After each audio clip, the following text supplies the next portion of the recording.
はい、こんばんは、フェマールでございます。今日はですね、こちら旧北陸本線のこれ船ヶ谷トンネルっていうところになります。明治24年にできた、64メーターほどのトンネルです。で、北陸線のこのトンネルの紹介をね、前回動画で一括で全部流し撮りしましたけども、こうやって単体ごとにも撮っていこうかなと思ってやってまいりました。時間がなんと12時7分です。なんでやねんって感じだよね。薄気味悪いかもしれないトンネルを一人でやってまいりました。で、今日はこれトンネルの紹介もありますけども、ちょっと今日はどちらかというとメインはライトのテスト。このライト、ヘッドライト。ヘッドライトになってますけど、これ取り外しできるんですけども、これのこれソフィアの SP40 っていうライトになります。これを使って中を見ていきたいと思いますんで、よろしくお願いします。最初になんですけども、とりあえずこれつけて、この電気だけで入ってきますね。でその後撮影用のライトでいっぺんちょっと全体撮っていきますんで、よろしくお願いします。このようなライトですね。こんなん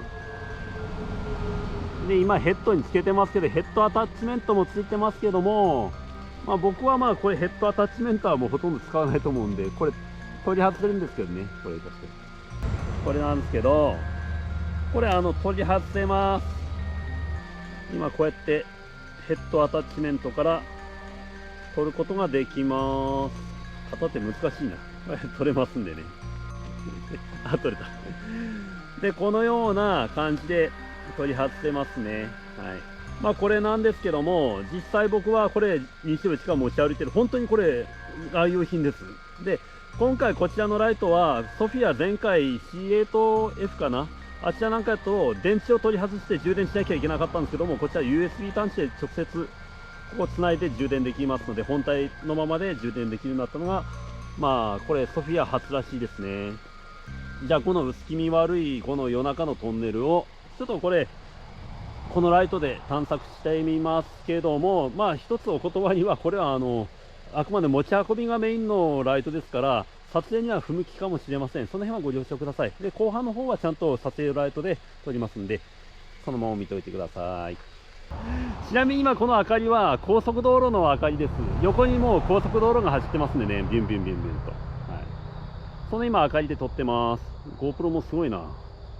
で露出は一応固定になってますんで、明るさの調整は変わらないと思いますんで、じゃあこのライトをつけてまいります。詳しいデータは上の字幕を見てください。もうちょっと直感でやってきますんで。じゃあ今ですね、こちら3段階のうちのハイモードで撮っております。この通りちゃんとこれでも明るいですよね、かなり。じゃあちょっと入っていきましょうか。結構明るいですね、こうやって見ると。でこのライト今見ると、今これ一番ハイモードですけども、ターボモードではないです。ターボにしましょうか。一番強いのターボモードがすごい明るいな。一応車並みの明るさはあると思います。このコンパクトさでもね。ちょっとハイモードに戻します。ロービームいきます。今これロービームですね。で、ミドルモードにします。じゃあハイモードにします。この通りね、見やすいですね。一応ワイド背光になってますけども、この背光をちょっと見てもらうと分かる通り、中心光がちょっと際立ってますね。ちょっとその辺遠近両用って感じかな。いっぺんターボモード1200ルーメンします。おー、明るい十分明るい。トンネルの雰囲気は結構つかめてますね。これが今ハイモード眩しいトンネルの雰囲気撮りながらハイモードです。こちらは北側の肛門ですね。今これハイモードで撮ってます。このトンネル64メーターしかないんですけども、これで今ハイモードでこれ奥撮ってます。でターボモードにします。十分探索でも使えますよ。ちょっとこの背光のこの遠近両用のちょっとムラがちょっと僕的には気にはなりますけどもね。ただね、こちらのライト今、この大きさですからね、これでもうポケットに入りますし、で、これポケットのね、こちら、これクリップあるんですよ、クリップ。こうやって胸ポケットにこうやって挿すことができます。そして、こうやってつければ、ハンズフリーで、こうやって胸ポケットに挟むことによって探索ができます。今これ胸ポケット入れてこうやって歩いてますよ。この辺ハンズフリーですね。じゃあそれじゃちょっとトンネルの説明いっていこうか。はい、こんな感じですね。今撮影用のライトになりました。もうライトテストはもう終わりです。上に船ヶ谷隧道の名板が書いてあります。まあトンネルは明治24年にできたそうでして、旧北陸線のトンネルの特徴としてこの今これ下半分っていうかこの壁は石垣造りですね。で上がレンガ造りになってます。山中トンネルなんか行くと全体がレンガ積みとなっております。この辺の差がよく僕は分かんないんですけど、なんかその構造的な問題があるんでしょうかね。夜中の12時半にこんなとこをうろうろしてる人も珍しいですね。これ南側の校門でございます。またこのライトで一遍やってみますね。ソフィアの SP40 ですね。このサイズでこれぐらいちゃんとこうやって撮れますからね。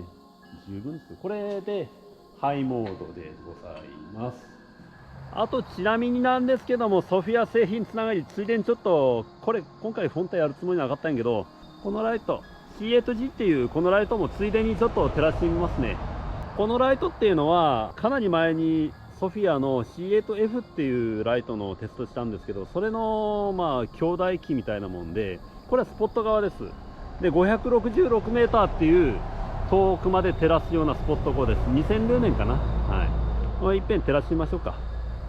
まあ、せっかくなんで、じゃあ2000ルーメンでいきますよ。もう早速いきますよ。はいって感じでまあね、まあでも周りもちゃんと照らしてますよね。で遠くまでぶっ飛んでます。で 566m 飛ばしますので、ちょっとこっち見てみましょうか。結構遠くまでバンバン照らしております。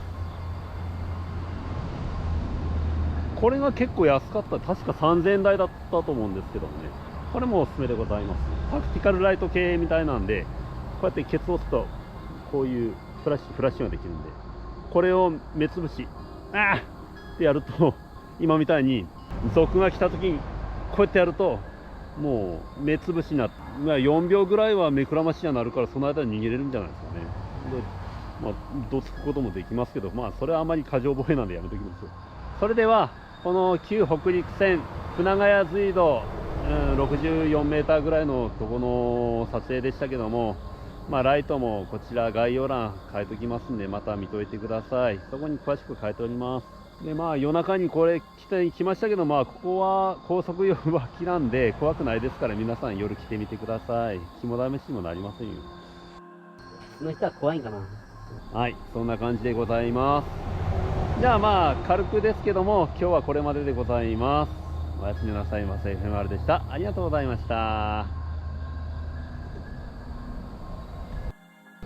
バイバーイ。